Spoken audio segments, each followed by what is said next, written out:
तो राहें थी चलाती, वो खुद अपनी राह बनाता, गिरता संभलता मस्ती में चलता था वो।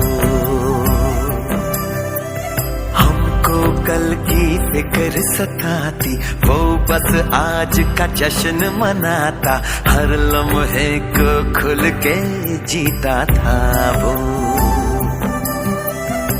कहाँ से आया था वो,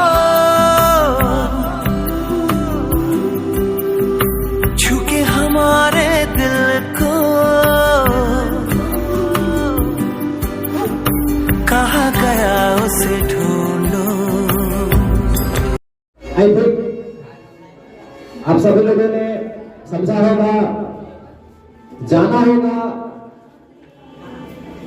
कि आप किस एज में है और आप अपने आप के लिए, अपने माता पिता के लिए और इस देश के लिए कितना इंपॉर्टेंट है। तो आई होप कि आज के बाद आप लोग अपनी मंजिल के लिए हमेशा काम करेंगे, हमेशा अपनी मंजिल की तरफ फोकस्ड रहेंगे और एक टारगेट चूज कीजिए, हमें करना क्या है, और उस टारगेट को पूरा करने के लिए हमेशा काम करते रहिए, चाहे जितना भी मेहनत करनी पड़े। सक्सेस का कोई शॉर्टकट नहीं है, बिना संघर्ष का आज तक किसी को कुछ नहीं मिला, आपको भी नहीं मिलेगा। भगवान राम को भी कुछ नहीं मिला। यदि आप भगवान राम के जीवन से 14 साल का वनवास हटा देंगे तो मेरे विचार से वो आदमी भगवान कहने के लायक ही नहीं है। राम यदि भगवान है तो उसका सिर्फ एक कारण है, उनका 14 साल का संघर्ष। यदि उनके जीवन से आप वो 14 साल निकाल दीजिए तो फिर उसके जीवन में ऐसा कुछ नहीं बचता है जिसके कारण हम उन्हें भगवान कहे। कृष्ण को भी करना पड़ा था, भगवान बुद्ध को भी करना पड़ा था। आप जानते होंगे भगवान बुद्ध के बारे में, पहले वो बुद्ध नहीं थे, पहले तो वो सिद्धार्थ थे ना, वो बुद्ध कहाँ थे? सिद्धार्थ से बुद्ध बनने के लिए उनको बहुत सारा संघर्ष करना पड़ा। तो आप जितने भी लोग को देख रहे हैं आज सफलता की सीढ़ी चढ़ते हुए, या उन लोगों को जो सफल हो चुके हैं, तो आप एक बार उनके इतिहास को देखिए, आप एक बार उनके पास्ट को देखिए, आपको नजर आएगा कि वो एक टाइम पर अपना खून पसीना लगा करके जरूर मेहनत किया होगा, क्योंकि बिना मेहनत का आज तक कोई आगे नहीं बढ़ा, आप भी आगे नहीं बढ़ सकते हैं। इस बात को आप जितना जल्दी समझ पाएंगे, आप उतनी जल्दी सफलता की सीढ़ी चढ़ पाएंगे। काम करना है, काम करना है और दिल से काम करना है, तब तक जब तक हमें हमारी मंजिल नहीं मिल जाती है। और मंजिल मिलने में कितना समय लगेगा, ये इस बात पर निर्भर करता है कि आप अपनी मंजिल को पाने के लिए कितने ज्यादा पागल हैं, आप अपनी मंजिल को पाने के लिए कितने ज्यादा उत्सुक हैं, आप अपनी मंजिल को पाने के लिए कितने ज्यादा हार्डवर्क कर सकते हैं।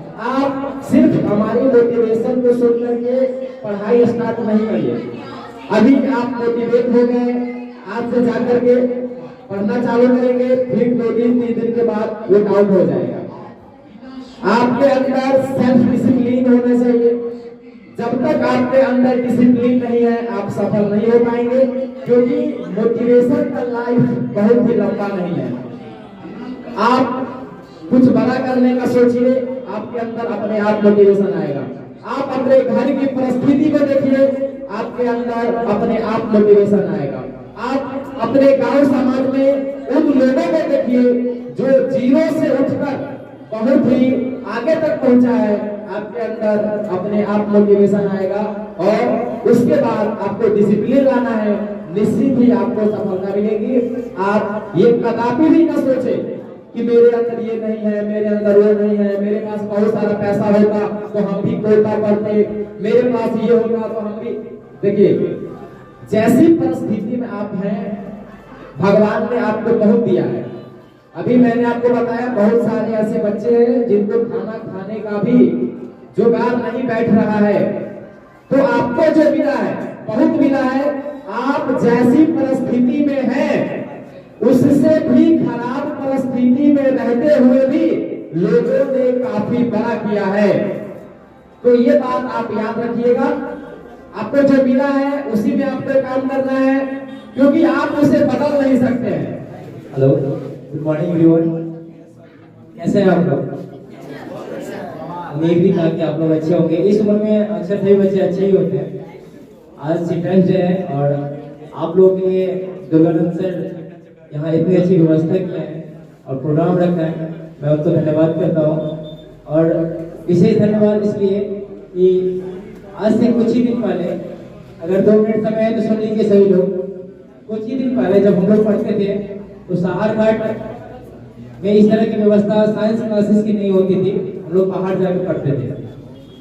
इस उम्र में एक चीज खास है जो हम लोग भी देखे हैं, आपके माइंड में क्या चल रहा है, क्या सोच रहे हैं, क्या करना चाह रहे हैं, ये सब हमें पता होता है। सभी के पेरेंट्स को ये पता होता है कि हमारा बच्चा क्या करता है, फिर भी वो आपसे पूछते रहते हैं। मैं ज्यादा चीज नहीं बताऊंगा, आप लोग 21वीं सदी के हैं, खुद ही बहुत ज्यादा होशियार है, अच्छे ब्रेक चुने पढ़ने के लिए आप लोग आते हैं। आप लोग एक चीज करिए कि अपने पेरेंट्स को इतना विश्वास दिला दीजिए कि वो आपके बारे में किसी और से ना पूछे। आप अपने माँ बाप को इतना विश्वास दिला दीजिए कि आपके बारे में वो किसी और से कुछ भी ना पूछे। रही हमारे अभिषेक बताए हैं टारगेट के बारे में, मैं एक लाइन इसमें कहूंगा, ज्यादा समय आप लोगों का नहीं लूंगा, ध्यान से सुनिएगा। जो भी लोग जीतता है, जीतने वाला लोग कोई अलग काम नहीं करता है। लाइक यदि हम सब दौड़ते हैं यहाँ से 1 किलोमीटर के लिए तो कितने लोग फर्स्ट आएंगे, कोई बताएंगे? अगर 10 लोग एक साथ दौड़ता है तो फर्स्ट कितने लोग आएंगे? ऑब्वियसली 1 लोग ही आएंगे। दौड़े तो सब थे, पहुंचेंगे कितने लोग? अगर सब लोग दौड़ेंगे, माइंड बनाएंगे कि हमें टारगेट तक पहुंचना है, तो सभी लोग पहुंच जाएंगे। यदि यहाँ से घर जाने की बात है, इसमें भी सब लोग आगे पीछे जाएंगे नहीं, कोई कार से आए हैं तो कॉलेज जाएंगे, उसके बाद बाइक वाले जाएंगे, उसके बाद साइकिल वाले, उसके बाद जो लोग बिना किसी वाहन से आए हैं वो भी घर पहुंच ही जाएंगे। समझ रहे हैं मैं क्या कहना चाह रहा हूँ? कब? जब आपको पता हो कि हमें जाना कहाँ है। यदि हमें पता हो कि हमें पाना क्या है, हमें जाना कहाँ है। आप लोग क्रिकेट खेलते हैं ना, जब हम लोग को टारगेट मिलता है तभी तो पता होता है कितने रन बनाने हैं, नहीं हमारे पास कितने बॉल बचे हुए हैं। तो आप लोगों के पास भी वही सिचुएशन है। आप लोग पूरे जीवन को एक मैच की तरह देखिए। हमारे पास सिलेबस क्या है, उसके लिए समय क्या है, टारगेट क्या है। उसको यदि छोटा छोटा करके देखेंगे तो बहुत इजी हो जाएगा। एक क्लास का मैथ पढ़ने के लिए 1 साल लगता है ना, अगर एक चैप्टर को देखें तो 1 महीना मिलेगा। 1 महीना, एक चैप्टर में कितने पेज होते हैं? 10 पेज, 15 पेज, 20 पेज। एक दिन के लिए मात्र 1 पेज आ जाएगा। तो हम लोग क्या करेंगे, एक लक्ष्य निर्धारित करेंगे और उसके पीछे चलेंगे और उसको छोटा छोटा करके अगर डेली हम कुछ हासिल करते हैं तो क्या होगा, एक दिन हमको वो लक्ष्य प्राप्ति हो जाएगा। नहीं 6 रन से ज्यादा एक बॉल को बना सकता है, यदि 9 बनना हो तो नहीं बनाया जा सकता है। फिर भी 200, 300, 400 टारगेट हम लोग अचीव करते हैं ना, कब लक्ष्य पता होता है। ये सबसे ज्यादा जरूरी है कि हमें पता होना चाहिए कि हमें करना क्या है। इस उम्र में हम लोग भी रहे हैं, हम लोगों को पता है कि मन में क्या चलता रहता है, क्या नहीं करना चाहिए, क्या करना चाहिए। सब लोग एक ही बात बताते हैं कि अच्छी चीज करना चाहिए। आप लोगों के साथ भी कुछ ऐसा हुआ होगा जो आप अपने से छोटे बच्चे को कहते हो कि ये मत करिए, कभी हुआ होगा ना? कीचड़ में ज्यादा खेलने से तबीयत खराब होता है, आपको पहले से पता है, पहले से मार पड़ी, सबको पड़ा होगा। तो अभी हम लोग क्या करते हैं, छोटे वाले बच्चे को कहते हैं उसमें मत जाओ, नहीं तुमको भी पड़ेगा, तुम्हारा भी तबीयत खराब हो जाएगा। समझ रहे हैं ना आप लोग? तो हमारे जो भी पेरेंट्स होते हैं, सर होते हैं, वो लोग वही करते हैं जहाँ उनको तकलीफ हो रहा है, इस रास्ते पे मत जाइए, यहाँ कांटा है। तो जरूरी नहीं है कि जाकर पैर में जब तक ना चुभे तब तक ये यकीन न करें कि वहां पे कांटा है। कोई कहे तो मान लेना चाहिए, नहीं। और ऐसे लोग जो हमारे लिए कहता होगा, समझ रहे मैं क्या कहना चाह रहा हूँ? कुछ लोग होते हैं जिनको आपसे कोई स्वार्थ नहीं होता है, जैसे शिक्षक, माँ बाप, आप जितना तरक्की करें उन्हें बहुत खुशी मिलता है। अगर एक चीज को हम लोग ध्यान रखें कि हमारे शिक्षक और माँ बाप 3 लोगों को यदि हम खुश करते हैं तो जीवन में जितना भी बड़ा आपका टारगेट होगा वो अचीव होगा, ये मेरा दावा है। बाकी हम लोग शुरू से ही रहा है ऐसा कि जितने भी बच्चे हमारे आस पास के हैं, हम लोग इस समय में इतनी सुविधा नहीं थी, अच्छे से पढ़ाई नहीं हुई थी, उसके बावजूद भी हम लोग कोशिश किए, मेहनत किए, लगातार मेहनत की, अच्छी सोच रखे। तो हमारे समाज में या हमारे गांव के जो भी लोग हैं उनको पता होगा, हम लोग कोशिश करते हैं कि हमारे यहाँ जो भी कष्ट हम लोगों को हुआ है वो आने वाले बच्चे को ना हो। उसके लिए हम लोग शुरू से ही प्रयास करते रहे हैं। अभी आपके सहारघाट में दुर्गानंद जी हमारे बीच से आए हैं। साइंस की जो भी बच्चे कामना रखते थे उनके पेरेंट्स इस लेवल का होना चाहिए ताकि वो अपने बच्चे को बाहर हॉस्टल में रख के पटना दरभंगा पढ़ा सके। वो सारी सुविधा आपको सहारघाट में मिल रही है। आप सभी सौभाग्यशाली हैं और मैं दुर्गानंद जी को धन्यवाद व्यक्त करता हूँ। ये जितने भी सर यहाँ बैठे हुए हैं सबको, ये लोग चाहे तो बाहर जाके इससे बढ़िया अर्निंग कर सकता है, कमा सकते हैं, फिर भी अपने क्षेत्र में यहाँ रुक के यहाँ के लोगों की समस्या को देखते हुए, आप लोगों को देखते हुए यहाँ पे अपना समय व्यतीत कर रहे हैं। काफी अच्छी बात है। एक बार मैं चाहूंगा सबके लिए जोरदार ताली बजाइए। और आप सब ज्यादा आप लोगों को समझने कहने की जरूरत भी नहीं है, आप लोग खुद समझदार है। लक्ष्य सेट करिए, अब समय आ गया है, माइंड में लगाइए कि हमको करना क्या है और वो कैसे होगा। 2 चीज, करना क्या है, कैसे होगा, और उस पर आज से काम करिए। यकीन मानिए कि आप जरूर सक्सेस होंगे। धन्यवाद।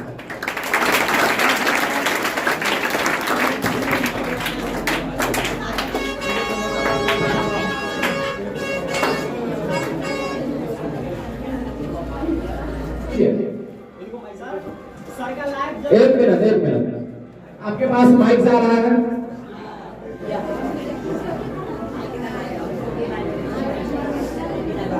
पूछिए।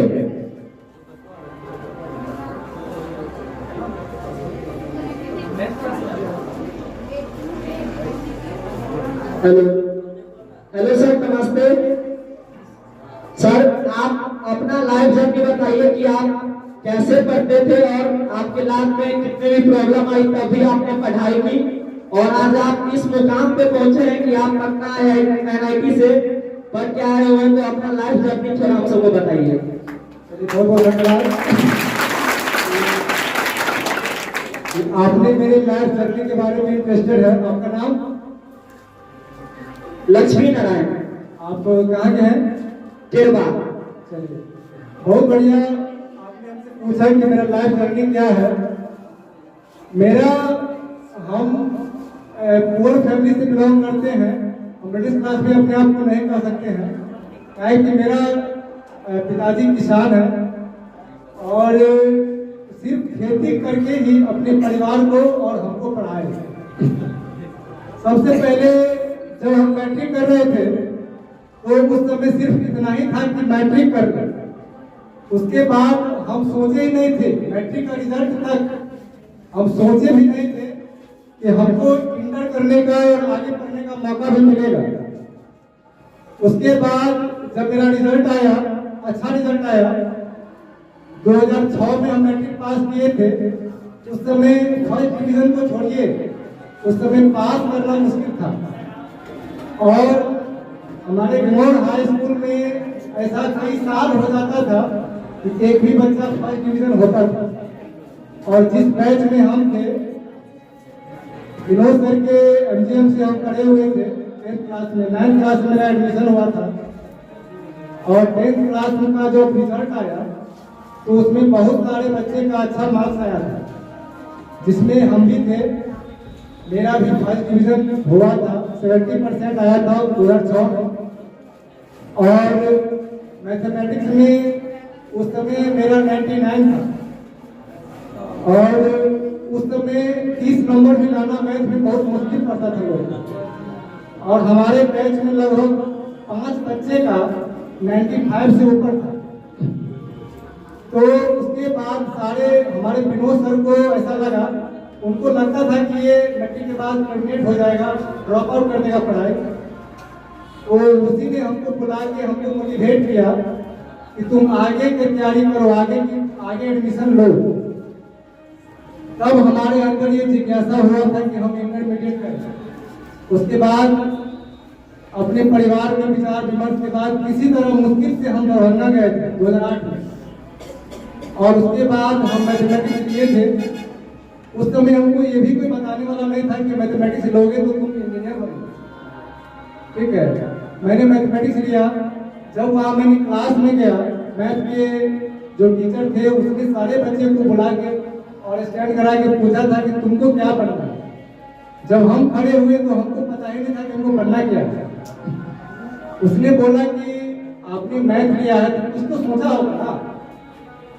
हमने कहा कि सर तुम कुछ पता नहीं है।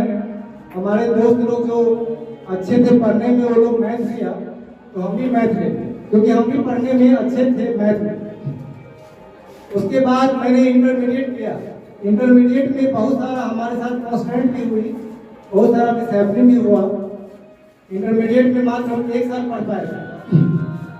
और हमारे साथ जो हम बीमार पड़ गए थे, उसके बाद जो हमारे अंदर हिम्मत हुआ और बहुत सारे लोगों का मोटिवेशन के बाद फिर से हमने इनिशिएट किया।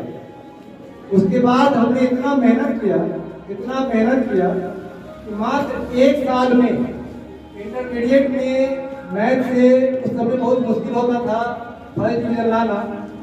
हमारे बैच में बहुत कम बच्चे पास भी कर पाए थे, उसमें भी मैंने फर्स्ट किया। और उसी समय 2008 में ही मैंने AIEEE का एग्जाम दिया था, वो मैंने पास कर लिया। उसके बाद से फिर मेरा पढ़ाई, पहले तो ये हुआ था कि इंटर करके हम ड्रॉप आउट कर दिया। फिर जब मैंने AIEEE क्वालिफाई किया तो फिर मैंने आगे की पढ़ाई चालू किया और NIT पटना मिला हुआ। वैसे मेरा जितना रैंक था उसके हिसाब से अच्छे इंस्टीट्यूट भी मिल सकता था, लेकिन पारिवारिक स्थिति के वजह से मैंने पटना को ही चुना, क्योंकि पटना बिहार का राजधानी था। वहाँ हम पहले से रहते थे, वहाँ के एनवायरमेंट से हम परिचित थे और घर से ज़्यादा सपोर्ट मिल सकता था। इसी कारण हम पटना में एडमिशन लिया, NIT पटना में। NIT पटना में भी मैंने 4 साल इंजीनियरिंग का पढ़ाई किया और 2012 में मेरा BTech कंप्लीट हुआ। 2012 के बाद 2009-10 में पूरे वर्ल्ड में रिसेशन आया था, जिसके कारण हम लोग को प्लेसमेंट नहीं मिला था। वैसे मेरे सीनियर्स लोग हमको प्राइवेट कंपनी के प्रति मोटिवेट किए हुए था, इसलिए हमने प्राइवेट ज्वाइन नहीं किया। बहुत सारे सॉफ्टवेयर कंपनी लोग आया था, लेकिन मैंने उसमें प्लेसमेंट नहीं लिया। उसके बाद मैंने BSNL कंपनी जो सरकारी है उसमें मैंने ज्वाइन किया। अभी मैं एज इंजीनियर उसमें पोस्टेड हूँ आदिपुर में। उसके बाद मैं उसी में कार्यरत हूँ और कुछ विशेष नहीं है। मैं अभी वहाँ काम कर रहा हूँ। और सबसे बड़ी बात है कि हमने सोचा भी नहीं था, तब मैंने इतना ऊपर गया। और आप लोग को भी पता नहीं क्या कर सकते हैं अगर आप लोग को सही डायरेक्शन दिया जाए तो। आप लोगों में इतना कैलिबर है कि अगर सिर्फ आप लोग अगर सही डायरेक्शन पकड़ ले सिर्फ गलत डायरेक्शन ना हो तो आप लोग पता नहीं क्या कर सकते हैं। मैट्रिक और इंटरमीडिएट स्टूडेंट को पता ही नहीं रहता है कि करना क्या है, वो पढ़े जाते रहता है, तो पता ही नहीं रहता है। सबसे ज्यादा इम्पोर्टेंट है कि आप लोग पहले पहचानिए कि मेरा करना क्या है। हम लोगों से थोड़ा यही गलती हुआ था कि हम लोग अंधेरे में चलते गए थे।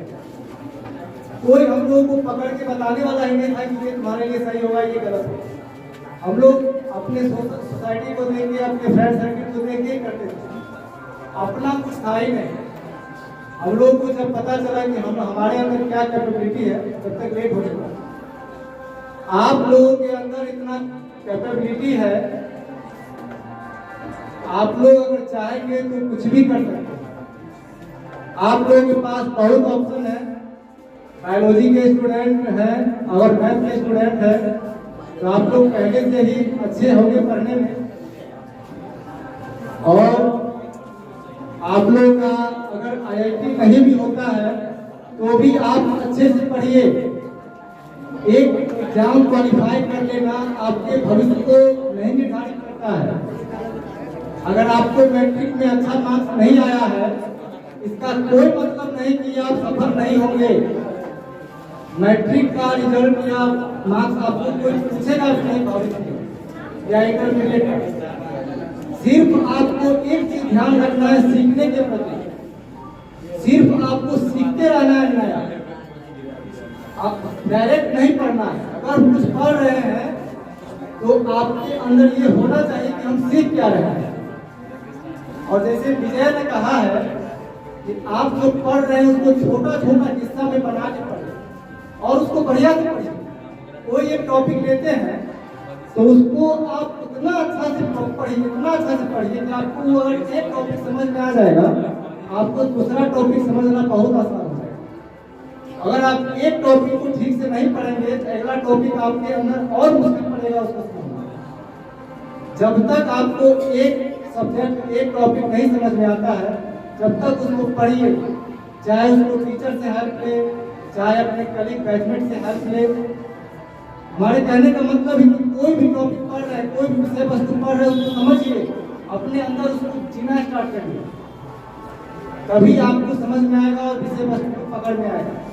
पढ़ने के लिए तो सब पढ़ लेते हैं बच्चे, एग्जाम में लिख के फर्स्ट फेल हो जाते हैं, लेकिन उसको समझना थोड़ा हर विद्यार्थी के लिए मुश्किल होता है। तो यही है सफलता का सबसे बड़ा मंत्र है कि आपको जो भी चीज कर रहे हैं उसके प्रति सबसे पहले समर्पण होना चाहिए कि आपको करना है। दूसरा डिसिप्लिन, जैसे दुर्गानंद ने कहा है बिना डिसिप्लिन में कुछ कर ही नहीं सकते हैं।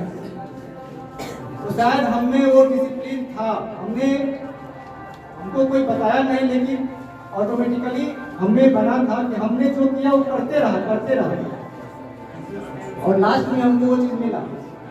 तो डिसिप्लिन अपने लाइफ में तो सबसे पहले बनाना है, डिसिप्लिन डालना है। डिसिप्लिन का मतलब है कि जो भी करे, ऐसा नहीं कि खूब पढ़े ही, हर दिन पढ़ने वाला विद्यार्थी सफल होगा कोई गारंटी नहीं है। आपको जितना समय पढ़ रहे हैं उतना समय सिर्फ पढ़ना है। उसके बाद आपको सिनेमा देखने का मन है तो 1 घंटा फिक्स कर लीजिए, उतना ही सिनेमा देखना है। बच्चे करता क्या है, अब देख रहे हैं तो भर दिन सिनेमा में इन्वेस्ट करते हैं। क्रिकेट खेलने गया तो 4 दिन क्रिकेट खेल रहा है। तो ऐसा नहीं करना है। आपको जिस चीज में आपको मन लगता है वो चीज जरूर करिए, लेकिन एक टाइम निर्धारित करिए कि हमको उतना ही देर में करना है, उसके बाद पढ़ना है। और जब पढ़ रहे हैं तो उसके अलावा कुछ नहीं होना चाहिए। आपको जो मर्जी है करिए, कोई दिक्कत नहीं। जो कर रहे हैं उस टाइम निर्धारित होना चाहिए और आगे बढ़िए।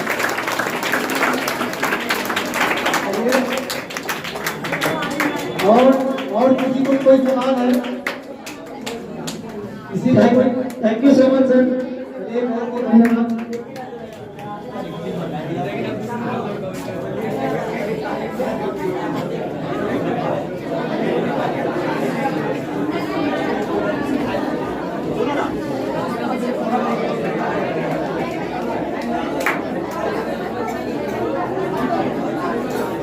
सब लोग शांति बनाए रखें।